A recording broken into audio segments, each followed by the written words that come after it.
పార్వతీకి అలానే జరగాలి. ఏం జరిగింది మంజు? మొన్న పాస్టర్ గారు ప్రార్థనకు పిలవడానికి వెళ్తే డబ్బులు అడుక్కోవడానికి వచ్చావా, మతం మార్చడానికి వచ్చావా అని తిట్టి పంపించేసిందంట. ఈరోజు బాత్రూంలో కాలు జారి నడుము విరిగిపోయింది. దానికి నువ్వెందుకు సంతోషపడుతున్నావు? మరి దేవుని సేవకుని దూషిస్తే అలానే జరగాలి. అవునా? నువ్వెప్పుడు ఎవరిని దూషించలేదా చెప్పు? దూషిస్తే నాకు ఏదో ఒక సమస్య రావాలిగా. సమస్య లేదంటే నేను ఎవరిని దూషించలేదనే అర్థం. మరి యేసుక్రీస్తు శిష్యులు ఎవరిని దూషించారని హత్య చేయబడ్డారు? మరి యేసుక్రీస్తు ఎవరిని దూషించారని సిలువ వేయబడ్డారు? చూడు, తప్పు చేయని మనిషి అంటూ ఈ భూమి మీద ఎవరూ లేరు, యేసుక్రీస్తు తప్ప. సమస్యలు అనేవి దేవుడు పెట్టే పరీక్షలు, అవి అందరికీ వస్తాయి. ఓ అవునా? పార్వతీకి సారీ చెప్పాలి. పరిస్థితిని ఆధారం చేసుకుని ఎవ్వరికీ తీర్పు తీర్చకు, నువ్వు తీర్పులోకి రావు.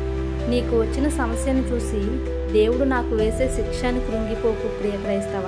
శిల శిల్పంగా మారాలంటే పులి దెబ్బలు ఎన్నో అవసరం.